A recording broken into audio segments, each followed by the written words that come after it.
सभी श्रोताओं का हार्दिक अभिनंदन। लीजिए सुनिए ओ हेनरी द्वारा रचित कहानी जीवन चक्र। जस्टिस वेनाजा वाइडअप अपने दफ्तर में दरवाजे के सामने बैठे चुरुट पी रहे थे। सामने कम्बरलैंड की पहाड़ियां दोपहर के कुहासे में नीली और भूरी दिखाई दे रही थीं। एक चितकबरी मुर्गी बस्ती की मुख्य सड़क पर यूं ही चूं चूं करती हुई अकड़कर चल रही थी।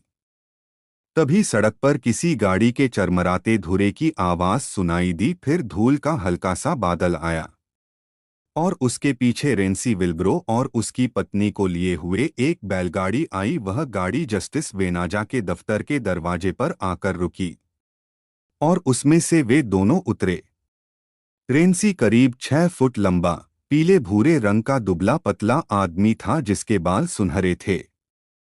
उसकी पत्नी सफेद रंग के कपड़े पहने हुए थे जिस पर जहां तहां नस्वार के दाग नजर आ रहे थे। वह कुछ थकी हुई सी, अपनी अनजान इच्छाओं के भार से दबी हुई सी लगती थी। आगंतुकों को देखकर अपने पद की मर्यादा की रक्षा करने के लिए जस्टिस महोदय ने जूते पहन लिए और उन्हें अंदर आने को कहा।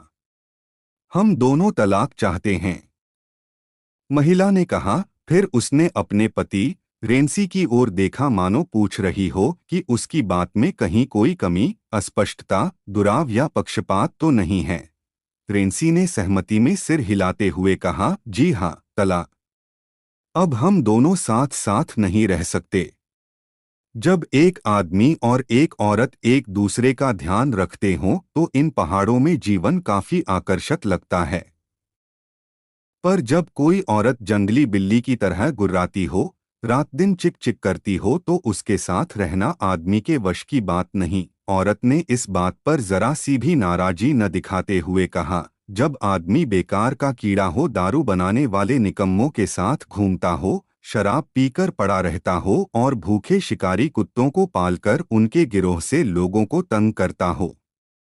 तुरंत रेंसी की ओर से जवाब आया, जब वह बात बात पर देगचियां फेंकती हो और उबलता पानी कम्बरलैंड के सर्वश्रेष्ठ कुत्तों पर डाल देती हो, जब आदमी के खाने योग्य खाना भी नहीं पका सकती हो और उसे बिना किसी कसूर के अभियोग लगाकर रात रात भर सोने नहीं देती हो, जब वह पैसे मांगने वालों से हमेशा झगड़ा करता हो और सारे पहाड़ी इलाके में नालायक आदमी होने की बदनामी अर्जित कर चुका हो, वह रात को चैन से कैसे सो सकता है। जस्टिस महोदय अपने कर्तव्य का पालन करने को सक्रिय हो गए। उन्होंने एक कुर्सी और एक स्टूल प्रार्थियों के बैठने के लिए दी। उन्होंने कानून की पुस्तक टेबल पर रखी और उसकी छानबीन करने लगे। उन्होंने चश्मे को पोंछा और स्याही की दवात को दूर हटाया। वे कहने लगे, जहां तक इस न्यायालय के अधिकारों का संबंध है, कानून की धाराएं तलाक जैसे विषयों पर मौन हैं, परंतु समानता, वैधानिकता और चिरंतन नियमों के अनुसार जिस काम में परस्पर समाधान न हो वह अच्छा सौदा नहीं है।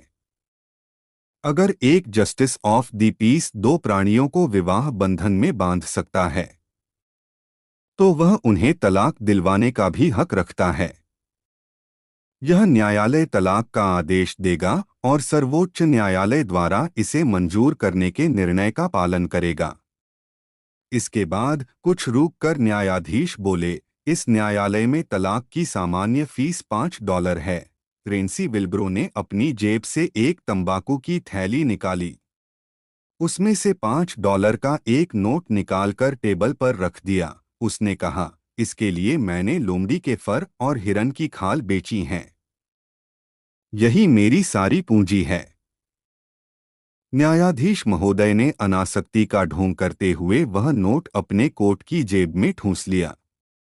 इसके बाद एक लंबे कागज के आधे भाग में उन्होंने अत्यंत शारीरिक और मानसिक श्रम के बाद आदेश लिखा और बाकी के आधे भाग पर उसकी नकल लिखी। फिर रेंसी विल्ब्रो और उसकी पत्नी ने उस तलाकनामे की इबारत सुनी जो उन्हें एक दूसरे से मुक्त करने वाला था। हर खास व आम को इत्तिला की जाती है कि रेंसी विल्ब्रो और उनकी पत्नी अरीला विल्ब्रो आज की तारीख को मेरे सामने हाजिर हुए। और अपने ठीक होशोहवास में प्रतिज्ञा की कि आज से वे एक दूसरे को न प्यार करेंगे न इज्जत देंगे, न भले के लिए न बुरे के लिए एक दूसरे का कहना नहीं मानेंगे, और राज्य की शांति और महत्ता के लिए तलाक के आदेश का पालन करेंगे। इसमें चूक नहीं होगी। भगवान उनकी मदद करे। टेनेसी राज्य के अंतर्गत पीडमोंट गांव का जस्टिस ऑफ द पीस वेनाजा वाइडअप न्यायाधीश महोदय यह इकरारनामा रेंसी के हाथ में देने ही वाले थे कि अचानक अरीला की आवाज ने उन्हें इस काम से रोक दिया। दोनों पुरुष उसकी ओर देखने लगे। दोनों की नीरस मर्दानगी को एक औरत की अचानक और अप्रत्याशित बात का सामना करना पड़ा। जज साहब, इस आदमी को अभी से यह कागज मत देना। अभी सब कुछ तय नहीं हो पाया है। अपनी बीवी के पास एक कौड़ी भी न छोड़कर तलाक दे देने का यह कौन सा तरीका है? मैं तलाक के बाद हॉगबेक पहाड़ी पर अपने भाई के घर जाने का सोच रही हूँ। मुझे एक जोड़ी जूते, नस्वार और कुछ दूसरी चीजें भी चाहिए। अगर रेंसी तलाक देने की ताकत रखता है तो उसे मेरे भरण पोषण के लिए भी पैसे देने पड़ेंगे। रेंसी विल्ब्रो पत्नी की बात सुनकर हक्का बक्का सा रह गया। भरण पोषण की बात की तो उनके बीच कभी चर्चा भी नहीं हुई थी। औरतें हमेशा अप्रत्याशित और घबरा देने वाले मसले खड़े कर देती हैं। न्यायाधीश को लगा कि औरत की आपत्ति वाजिब और कानून द्वारा ध्यान देने योग्य थी। हालांकि राज्य के नियम भरण पोषण की रकम पर चुप हैं, लेकिन उन्हें दिख रहा था कि औरत के पैर नंगे थे और हॉगबेक पहाड़ी की पगडंडी ढलाऊ और पथरीली थी। उन्होंने अधिकारपूर्ण स्वर में कहा, अरीला विल्ब्रो, तुम भरण पोषण के लिए इस मामले में कितना रुपया वाजिब और काफी समझती हो? अरीला बोली, मेरे जूतों और दूसरी चीजों के लिए कम से कम $5 तो चाहिए ही। यह कोई बड़ी रकम नहीं है। इतने पैसों में मैं अपने भाई के घर पहुंच जाऊंगी। न्यायाधीश सहमत होते हुए बोले, रकम अनुचित तो नहीं है। रेंसी विल्ब्रो, तलाक स्वीकार करने से पहले प्रार्थिया को $5 देने के लिए तुम्हें न्यायालय आदेश देता है। एक भारी सांस छोड़ते हुए रेंसी बोला, मेरे पास अब पैसे नहीं हैं। जो कुछ थे मैंने दे दिए। अपने चश्मे के ऊपर से रेंसी के ऊपर कठोर दृष्टि डालते हुए न्यायाधीश महोदय बोले, यह रकम तुम्हें देनी होगी, वरना तुम पर न्यायालय के आदेश का पालन न करने का अभियोग लगाया जाएगा। रेंसी कुछ ढीला पड़ते हुए बोला, अगर आप मुझे कल तक का समय दें तो मैं किसी से मांगकर या छीनकर इतना पैसा ला सकता हूँ। मैं सत्य कहता हूँ, मुझे यह रकम देने का पता तक नहीं था। न्यायाधीश बोले, ठीक है, फिर कल तक के मामला मुलतवी किया जाता है। कल तुम यहाँ आकर पहले न्यायालय के आदेश का पालन करोगे, फिर तलाक का आदेश जारी किया जाएगा। इसके बाद न्यायाधीश महोदय फिर से दरवाजे के सामने जाकर बैठ गए और अपने जूतों के फीते ढीले करने लगे। रेंसी ने तय किया, हमें यहीं जीवा चाचा के यहाँ रात बितानी चाहिए। गाड़ी के एक ओर से वह चढ़ा और दूसरी ओर से अरीला। बैलगाड़ी धीरे धीरे रास्ते पर सरकने लगी। उनके जाते ही जस्टिस ऑफ द पीस वेनाजा वाइडअप वापस अपना चुरुट पीने लगे। दोपहर बाद उनका साप्ताहिक पत्र आ गया और वे उसे संध्या होने तक, जब तक कि अक्षर धुंधले न दिखाई पड़ने लगे, पढ़ते रहे।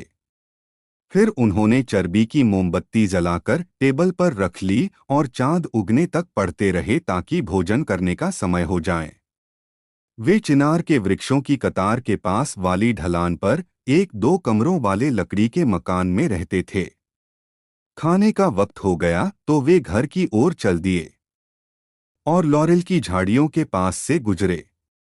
अचानक झाड़ियों में से एक आदमी की काली मूर्ति निकली और उनके सीने पर बंदूक तानकर खड़ी हो गई। उसके माथे का टोप नीचे झुका हुआ था और उसने अपने चेहरे को कपड़े से ढक रखा था। उस मूर्ति ने कहा, चुपचाप जो भी कुछ जेब में है मेरे हवाले करो, वरना घोड़ा दबा दूंगा। घबराए हुए न्यायाधीश महोदय ने कोट की जेब में ठुंसा हुआ नोट निकालकर मूर्ति की ओर बढ़ाते हुए कहा, मेरे पास तो ये $5 ही हैं। मूर्ति ने हुक्म दिया, इन्हें समेटकर बंदूक की नली में खोस दो। जल्दी। कांपती उंगलियों से न्यायाधीश ने नोट को गोल गोल मोड़ा और बंदूक की नली में खोस दिया। अब सीधे अपने घर जाओ, डाकू बोला। न्यायाधीश बीच में कहीं नहीं रुके और न ही उन्होंने मुड़कर देखा। दूसरे दिन वही बैलगाड़ी न्यायालय के सामने फिर आकर रुकी। इस बार न्यायाधीश महोदय जूते पहने हुए थे, क्योंकि वे फरियादियों के आने की राह देख रहे थे। रेंसी विल्ब्रो ने न्यायाधीश की उपस्थिति में $5 का नोट पत्नी के हाथ में रख दिया। न्यायाधीश की नजरों ने गौर से नोट को देखा। उन्हें नोट कुछ ऐसा लगा जैसे उसे बंदूक की नली में खोसने के लिए मोड़ा गया हो, बल्कि यूं लगा कि खोसा ही गया हो। फिर उन्होंने मन को समझाया कि दूसरे नोट भी इसी तरह मोड़े जा सकते हैं।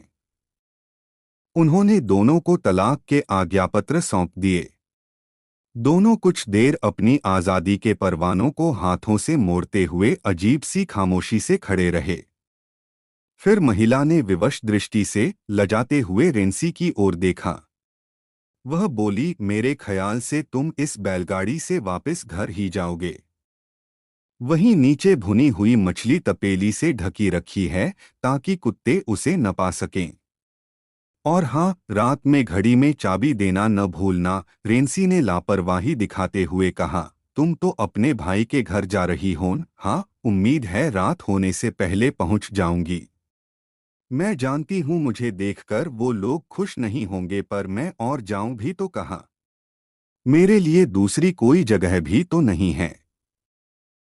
खैर, रास्ता बड़ा खराब है, मुझे अब चल देना चाहिए। रेंसी, अगर अब तुम इजाजत दो तो मैं तुम्हें अलविदा कह दूं। रेंसी ने लुटे हुए से स्वर में कहा, मैंने तो आज तक ऐसा कोई नराधम नहीं देखा जो जाने वाले को अलविदा न कहे। पर अगर कोई बिना सुने ही जाना चाहता हो तो क्या किया जा सकता है? अरीला चुप खड़ी रही। उसने तलाक का आज्ञापत्र और $5 का नोट अपने ब्लाउज में खोस लिए। फिर बोली, रेंसी, आज रात को कमरे में तुम्हें अकेलापन तो महसूस होगा। रेंसी विल्ब्रो सामने पहाड़ी की ओर देखता रहा। उसने अरीला की ओर नहीं देखा। वह बोला, मैं मानता हूं वहां बड़ा सूना सूना सा होगा, पर जब लोग पागल हो जाएं और तलाक लेने पर उतारू हो जाएं तो उन्हें कौन रोक सकता है? लकड़ी के स्टूल की ओर देखती हुई अरीला बोली, जब लोग अपने घर में रहने ही नहीं देना चाहें तो तलाक लेने के अलावा चारा ही क्या होता है? किसने रहने से मना किया?